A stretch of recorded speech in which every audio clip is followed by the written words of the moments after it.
Okay.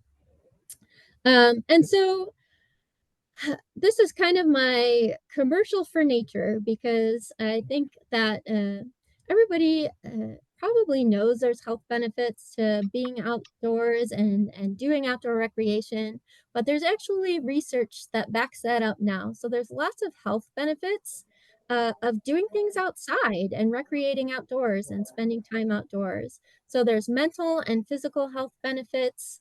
It can reduce anxiety and rates of depression. It can even affect physical functions and lowering blood pressure and things like that. So there's lots of research about the health benefits of being outdoors. So that's my little plug for getting out in nature. Um, just because I was talking to somebody recently, um, and she was talking about how much she loved doing this thing, but that she hasn't done it. And I said, "Why haven't you done it?" And she told me, "It's much easier to do nothing than it is to do something." Um, and that couldn't be more true. But I do want to say that I know it takes a lot of extra effort and planning and things like that to try new things in the outdoors, but it is worth it for our health, our mental health, and our wellness. So that's my little nature plug. But I do want to, if I can, um, play for you our little outdoor recreation commercial. And so if I can get it to play, hang on a second.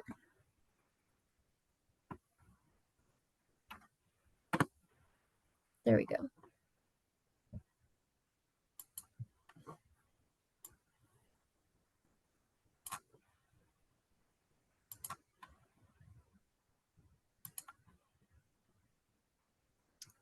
Alrighty. I'm not sure how loud it's going to be, but just take some notice of some of the activities that we have in outdoor recreation from Cleveland Metroparks.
So hopefully you saw a lot of different activities there.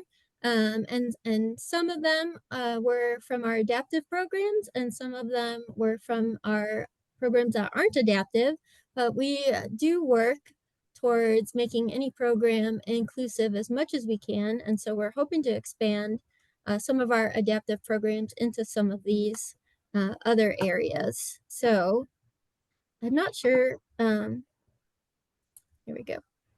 Uh, So, Cleveland Metroparks, if you're not familiar, we include over 24,000 acres. We're in 18 different reservations and spread all throughout Cuyahoga County and Hinckley Township.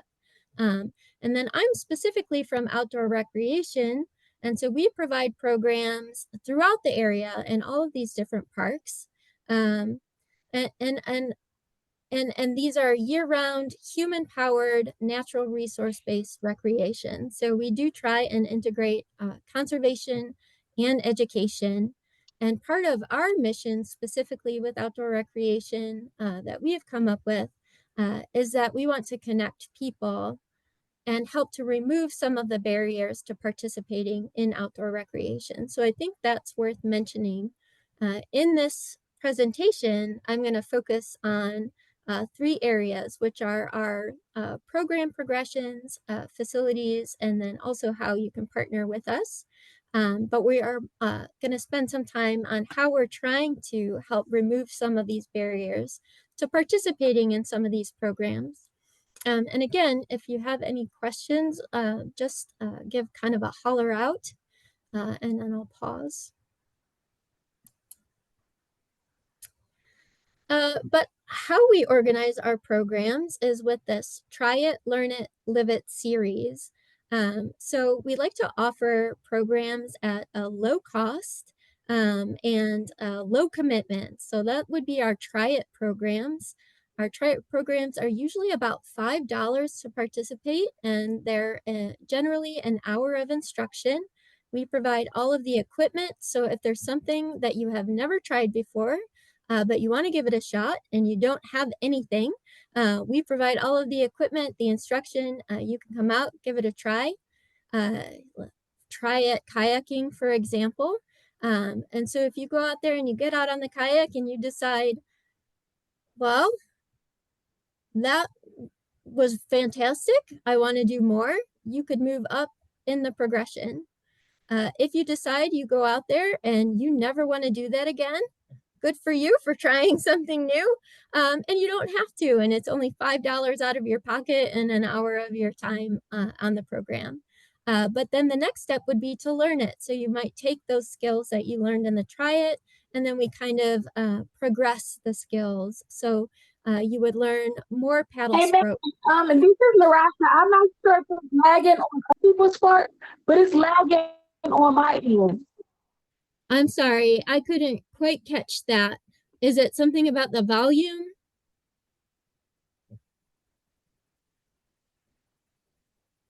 Could you repeat your question?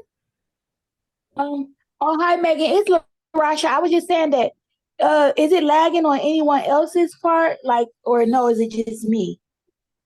Or Oh, is gotcha. everything okay? Because I couldn't hear it first. It was like kind of like lagging, dragging a little bit. Is can you all hear me, or are we having trouble with the sound? Can I somebody? can hear it okay. Okay. Okay, I I, might be in the bad spot. Sorry about that.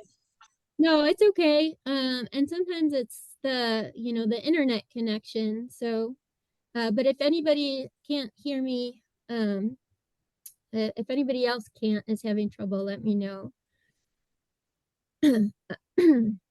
So the next step would be to advance your skills with the Learn It. And then what we would love for you to be able to do is to actually live it and take it to the next step where you would join maybe one of our tours or a coastal program. We even offer certification workshops through the ACA, the American Canoe Association, which is who certifies our instructors for our paddling programs. So we try and give lots of different opportunities for just trying new things. But if you want to advance those skills, also opportunities to move forward with it. And that being said, we realize that there are lots of barriers to participating in outdoor recreation. So we offer these programs, but we know that it might be difficult to get out there, and there are things to consider, especially for folks with disabilities who might use mobility devices. So I'll talk a little bit about how we're trying to help to reduce some of these barriers in Cleveland Metroparks and for participating in our programs. So we'll start with transportation, because that's a big one for some folks. Cleveland Metroparks is a really large park system. We have many locations, and a lot of them don't have physical addresses, and so that can make it difficult for people who might use paratransport to get to some of our locations. So our ADA coordinator, his name's Greg Headley. He worked with the RTA to try and improve and expand our paratransit drop-off locations to different areas in the park. So this pictured here is a picture of our Garfield Park Center where outdoor recreation offices are. Um, and I will mention that here at Garfield Park, they're working on putting in a new pond, and we're hoping to have some accessible fishing areas here, accessible trails, and we do plan to do our adaptive kayaking programs here in the near future. So that's just one example of how we're trying to select locations that people can access, especially for our adaptive and inclusive programs, which I'll tell you more about later. Adequate outdoor clothing, that can be intimidating for people who don't recreate much in the outdoors. And I will say you don't have to go get fancy stuff. There's probably stuff that you have around your house that you like exercise clothing or things like that. But what we do recommend is a system of layering. So whenever you decide to venture out into the outdoors, it's important to think about how to dress. So this is a picture of what we call the 3Ws layering system. So this is how we recommend people dress for our outdoor programs. And so those 3 layers are wicking, warmth, and weather. So you want to start with your wicking layer, which is your base layer. So that could be a thin t-shirt, short sleeve, or long sleeve, but that's the layer that's closest to your skin. And that's going to wick moisture away from your skin.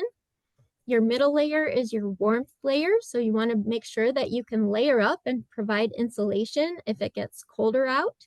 So you want to look at synthetic materials or wool, like a wool sweater or a light jacket, or something that's going to add some insulation, a fleece maybe for your warmth layer. And then your outer layer is your weather layer. So that's going to shield you from the elements. You know, we live in Cleveland. The weather changes in a flash, even if it says it's not going to rain. I swear on my phone, if it says 0% chance of rain, that means it's going to rain. So we always recommend that you have all of the layers to shield you from rain, snow, or even wind, like a windbreaker or something like that for your outer layer. And one of the most important things to remember is to try and avoid using cotton. I know cotton is wonderful. It feels great on your skin, but not when it's wet. When cotton gets wet, it's very difficult to dry, and it takes the moisture, it takes the heat away from your body much faster than some of these other synthetic materials or wool that will still keep some warmth while they're wet. So when you're choosing your layers, try to avoid cotton so that you can stay adequately warm, and also using the layers so that you don't sweat too much. If you start to sweat and then you stop and the wind kicks up, you know, you might get colder faster. So having that layering system is really important. Having adaptive equipment. So this is a picture, both of these, of some of the adaptive equipment that we had recently gotten. So we were able to get some grants. The ODNR Boating Safety Education Grant allowed us to get 4 adaptive kayaks to expand our kayaking program for people with disabilities. The Christopher and Dana Reeve Foundation Direct Effect Quality of Life Grant, that combined with the REI People in the Outdoors Grant, allowed us to get a fleet of hand cycles and tricycles so that we could expand our cycling program here at Cleveland Metroparks.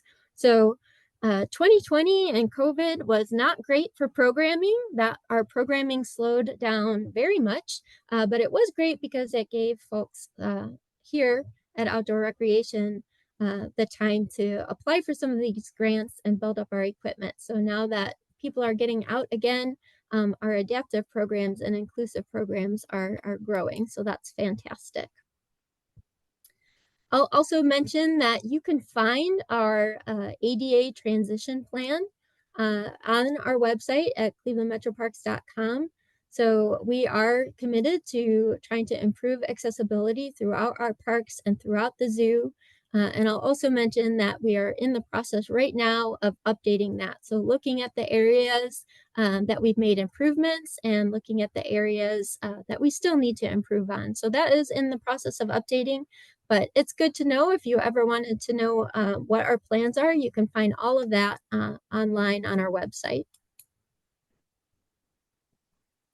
And then part of the transition plan is updating our locations where we're having these programs. So some of our amenities, we're making improvements to improve access to our pavilions, accessible picnic tables, accessible bathrooms, kiosks, water fountains, among many other things. So this is just one of our earlier examples of an accessible picnic table. You can see um, the person in a wheelchair could sit at the end and the legs aren't going to get in the way of the picnic table. We have some newer designs now as well so that folks don't necessarily always have to sit at the end, so it gives more options.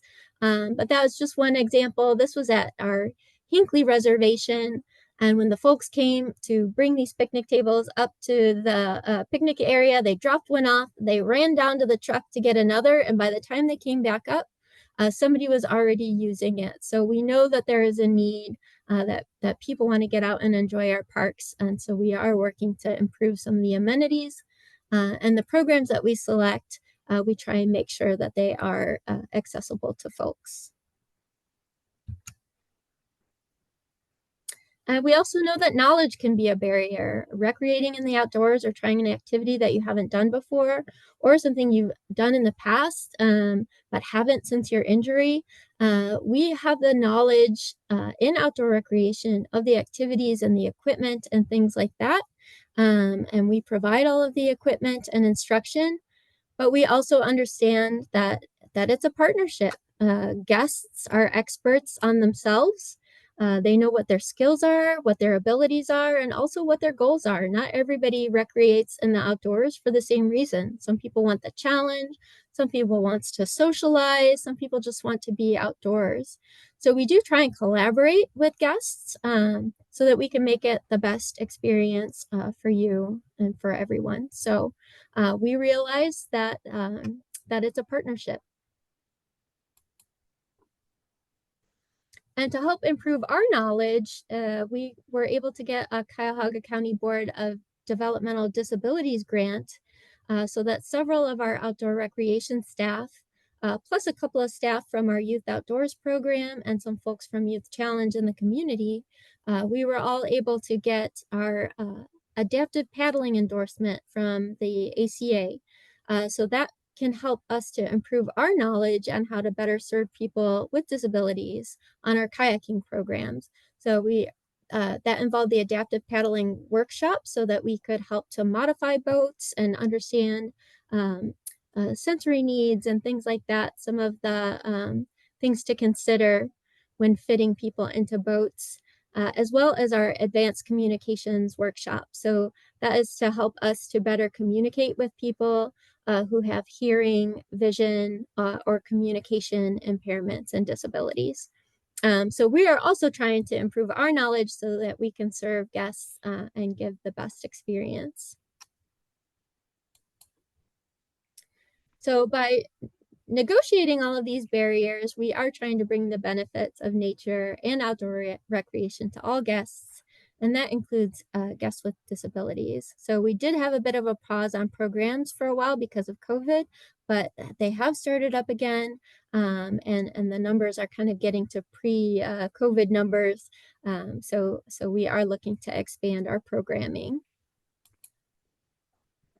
And I'm going to start talking about some of our adaptive and inclusive programs, and I'll start with hand cycling. So these are some pictures from some of our hand cycling programs.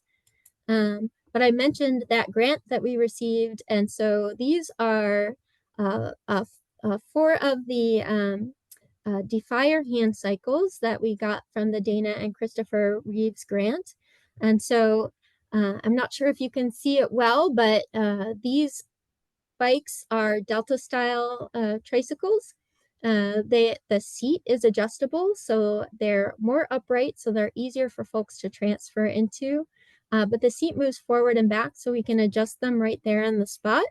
Um, the bikes are pedaled solely with your upper body, so the handles move bilaterally and symmetrically, so two hands at the same time. We also have some modifications that we can add to the handles so that if folks have difficulty grasping them, we have some other options and things.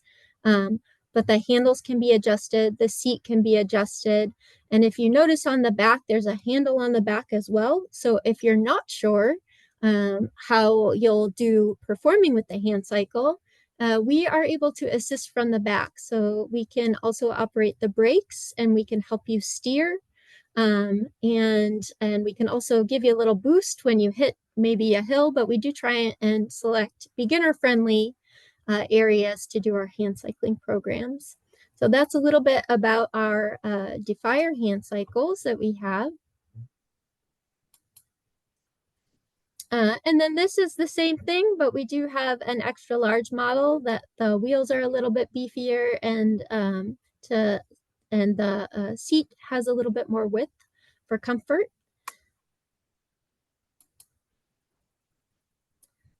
This is an upright tricycle that is foot powered. So if you sign up for a hand cycling program, we actually do have some other options for foot powered bikes. So this is for somebody that might have like higher tone, but can still use their legs. And everything is kind of more compact on this bike. And this is another foot pedaled bike. We can adjust the brakes to be on the right or the left. So if you're stronger on one side or right-handed or left-handed, that can be adjusted. But this also has the handle in the back and the adjustable seat. And then finally, our Journey Prone is a trike that has foot powered and the person is kind of laying on their stomach. So if you need extra trunk support, this is going to give the most trunk support for balance because you're kind of fully supported in your trunk laying with your stomach down. I didn't mention the other hand cycles and trikes. We also have, they do come with seat belts, but they also, we have some harnesses, like a 4-point harness if you need a little extra support or would feel more secure with that. So that's an option as well to add on. But we've had lots of successes with our hand cycling program. This is just one example of a woman who hadn't been on a bike in 25 to 30 years. Before her injury, she was very active and really identified as being active. And so this was the first time in that amount of time that she saw herself as active again. So she was actually a little bit tearful about the experience. And so we have lots of success stories with our cycling programs where people haven't been on a bike in several years. I had a gentleman that had a stroke 19 years ago. And he said, I always felt like I could do it, but I didn't have the opportunity. And so with the 3-wheel Delta style, you have a little bit more balance. It's more upright. It's easier to get on and off. And so he came to several programs and started looking for his own bike afterwards as well. So we offer our hand cycling programs once a month, April through October. We call it a Try It hand cycling. It's 1 hour of instruction. It's $5 to register, and it includes the bike. We do require helmets. Our numbers are small. We limit it to 4 guests. If you have a disability and you need assistance, you are able to bring a family member, a caregiver, a guest free of charge, and they are welcome to participate alongside you if we have enough equipment. They are also able to bring their own bike if they want to participate alongside. And we have one more coming up for this season, which happens to be this Saturday at Acacia Reservation in Beechwood.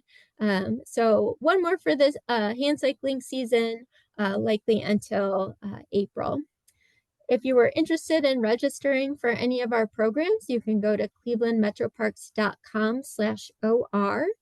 Our registration for all of our programs goes live on the 15th of every month, the month before the program starts. So if you were interested in a program in November, those would have gone live yesterday.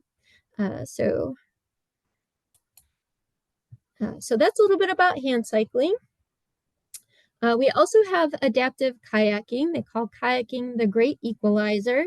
And that's basically because once you're properly fitted in your boat, everybody is all on an even keel here. So this is just an example. There's 5 people in this photo that identify as having significant disabilities, and it's very difficult to tell because everybody's kind of paddling together.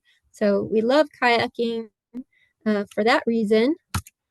And this is one of our adaptive kayaks that we got with the ODNR grant that I mentioned.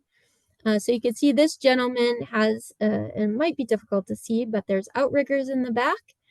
They give a little bit more stability.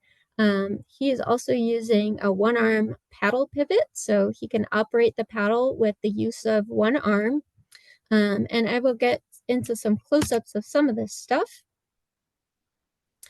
So on the left is a picture of a kayak that isn't an adaptive kayak, but we can modify our kayaks to allow for improved seating and support. And so this is just padded with some low-tech solutions like foam and padding and duct tape, which is great. Duct tape is the best tool I think that there is.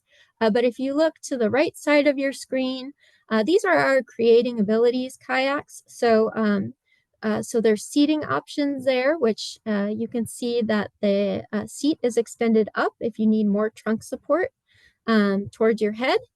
There are also lateral supports that can be adjusted in and out, or we could take all of those off if you don't need any of that. So we can kind of custom fit it to what your needs might be. And we can also take the seat out and custom build you a setup as well if there are more needs required, or if skin integrity is a concern.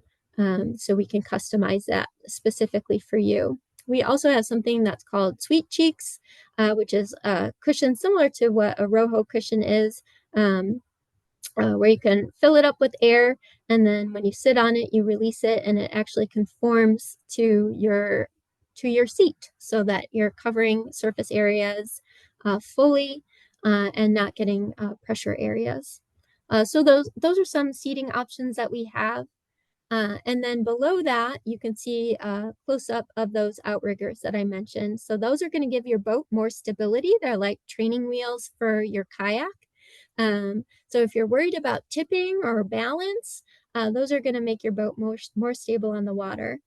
This picture has them in their closest position, but they can also be spread further out to give even more stability. And so you could start by using the outriggers, and then if you get out on the water and you feel comfortable, we could remove them once you get your your bearings and your balance and feel a little more secure. Or they could stay on, and that's just something that is helpful for you that you can continue to use. So we just have lots of options of how we can customize the experience for guests with disabilities. And these are a couple of seating options. So we have in the top picture, that is a transfer bench specifically designed for a kayak. So it works kind of like a tub transfer bench if you've ever used that, or a slide board type transfer where you sit on the bench. One of those armrests can be removed so that you get it out of your way, and it can be put into different positions so that you can assist with your arms if you're able to. In the bottom, you can see just a little snippet of, we do have a mechanical lift if that's required. And then all of our staff were also trained in being able to help lift folks into and out of the kayak as well. So we have lots of options to assist with transfers to get people into the boats who need assistance, and also equipment to help you be more independent if you choose to do it yourself and are able to do it yourself. This is our paddle pivot. So this can be for somebody who has weakness in their arms or has use of only one arm.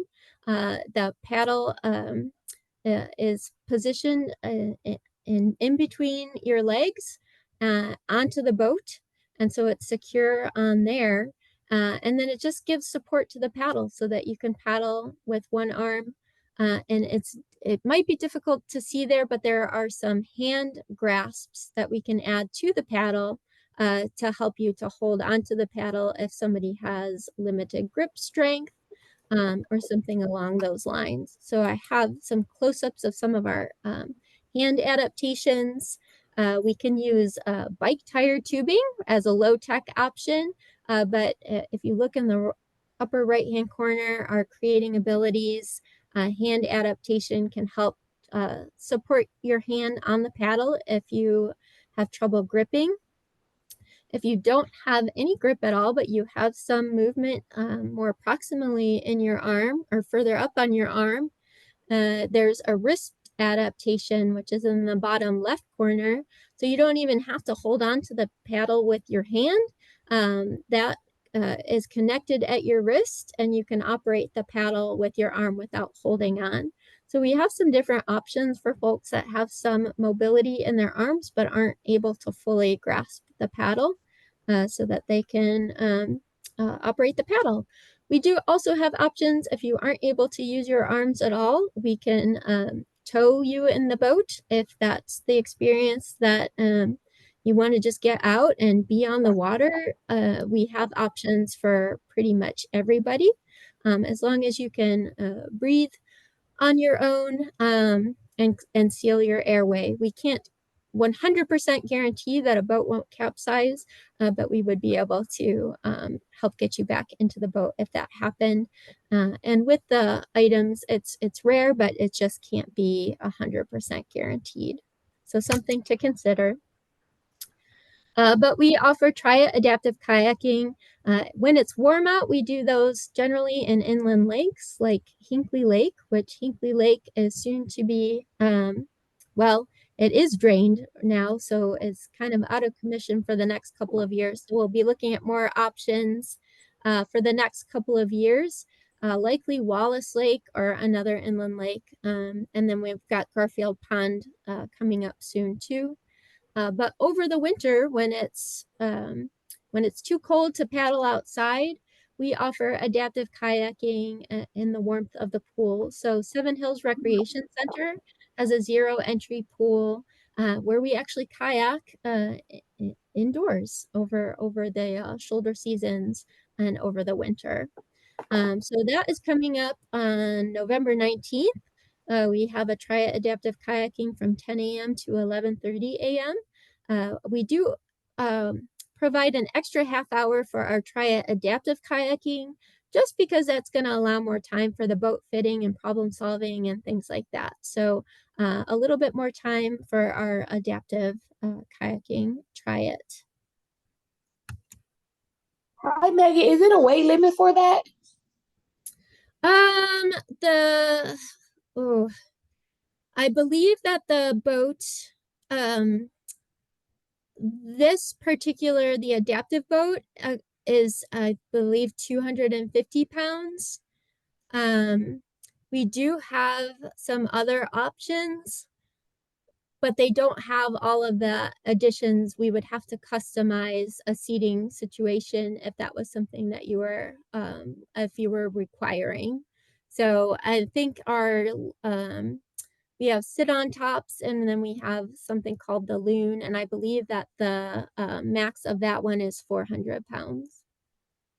I could Okay, get back thank to you you. too. I'll share that with Megan, and she can share that with you as well, because I'm going by my Okay. memory, which isn't fantastic. I have a list somewhere, but good question. No, that's okay. I was just wondering. Thank you. Great, thank you. And you're gonna give us all the dates and everything at the end for the upcoming events again. You can find those at Those are on. clevelandmetroparks.com Okay, slash inclusive programs. you So, got but it. yes, I Okay, will give that to you at the end as well. awesome. Okay. Um, and I'm just going to write down that question because I don't want to forget, but I'll double check on that and get back to you. Fishing is another program that we offer.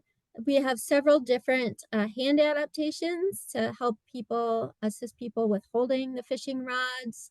So these are a couple right here. So this is like a tool that the fishing rod can attach to. That can also accommodate other tools as well for other types of programs like cooking programs and things like that. So any tool, but in this case, it is a fishing rod. And this is another example of, so somebody with a limited grip strength, you can see that there's a device that actually helps to put pressure around your fist to hold the fishing rod in place. And then the one on her right hand is Velcro. So as she hits the reel, she doesn't have to hold onto the reel to reel it in. It's just gonna attach to the Velcro on that device so that you can operate it that way without having to use the dexterity of your fingers. So those are a couple of options that we have. We also have some tools to help hold the fishing rod. So this one attaches directly to your leg. And then there's a strap that goes around your back, which you can set the line. If anybody is a fisherman, if you catch a fish, you want to set the hook. So you can use your body for that because it's kind of an extension of your body. And we have devices that can attach directly to the wheelchair so that you don't have to worry about holding onto the rod. So we offer fishing basics. So these are going to be coming next spring is when those will start up again. But our fishing basics is 3 hours. They're $15 and it includes everything that you would need. I think we are going to be looking at expanding our fishing to more adaptive specific programs. Our fishing basics is open to people with disabilities as well as people without disabilities. But we're working on our schedule for 2024, so we'll have more dates to come on a lot of these activities. We do hiking and snowshoeing. Mindfulness hikes were added last year, so those are low impact hikes, generally between 1 and 2 miles on all-purpose trails. So our last one was just last week, so October 12th. And those are 1.5 hours, $5 to participate in that. But we offer snowshoeing and year-round activities as well. And I'll also mention here that I just turned in a grant. So we're hoping to get an all-terrain wheelchair so that we can help improve access to our trails in the snow, in the mud. It will go through creek crossings and natural surfaces. So we're really hoping to get that soon. We will find out in January, but stay tuned for that because we really want to get folks out and have more opportunities year round. We do hiking and camp cooking. Camp cooking is a great way to enjoy the outdoors. Everyone loves food. And if you haven't cooked over the fire or hot coals, it's a really just fun way to have a new treat and get some new recipes. And so we do those throughout the fall, winter, and spring as well. And if you're interested in any of our programs, our naturalist-led programs are very informative.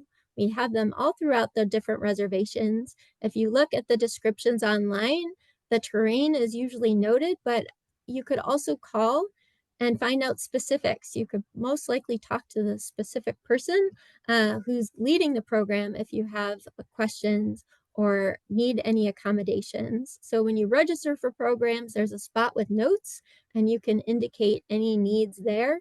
And I know that when that happens on our programs, I always call and contact people to make sure that we have everything that you would need and make sure it's a right fit for you. Because we really do want to make sure that everybody is able to be included in all that we have to offer.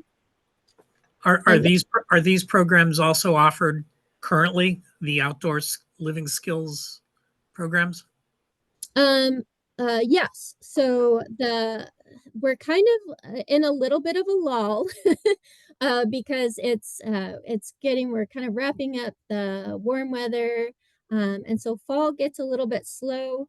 And right now we're trying to do our schedule for next year. So we've only got a couple of programs that we have currently scheduled coming up. But we do have some camp cooking programs, some trail challenge programs. Like I said, hand cycling is on Saturday. And then our outdoor living skills camp out, we haven't done a public camp out in a while, but we do offer custom programs. So if you have a group of 4 or more and you're interested in any of these programs, we can customize the program specifically for your group. And work with you on dates for that.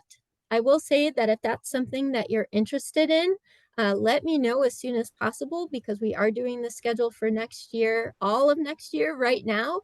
So if that's something that you think you're interested in, I can send you a custom packet as well. So we just did our outdoor living skills camp out with Youth Challenge this year. We did an overnight at Lookabout Lodge in South Chagrin.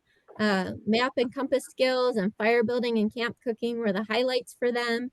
But it was a really fun way to explore the park that typically we're not able to do. We don't really allow camping, but we can do custom programs and find a good fit for you with that. So, Okay, well, but thank yeah, you. all of our programs are online. It can be daunting to find what you're looking for because we offer so many programs. But if you go to clevelandmetroparks.com/inclusive programs, those are the ones that are specifically designed for people with disabilities. We're starting more cart tours and things like that. And so being able to give more options for those inclusive experiences. And so all of our accessibility information is online. So if you have questions, you can find the information there. And like I said, that's that clevelandmetroparks.com/inclusive programs. And so this is just a screenshot of the page, but these were that's the best way to find our inclusive and adaptive programs of what's coming up.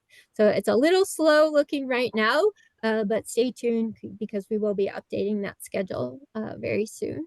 Okay, well, thank you very much. Yeah, absolutely. I know I have a lot more I could say, but if anybody had any other questions or I want to respect your time. I know we had a little technology challenge at the Yeah. beginning. Sorry about that. Can you hear me? Hold on Yes. one moment. Megan, I wanted to say thank you for a moment. I'm going to stop the recording. Okay. Okay. We're going to start talking and discussing. All right. Let's see if I can. Stop recording.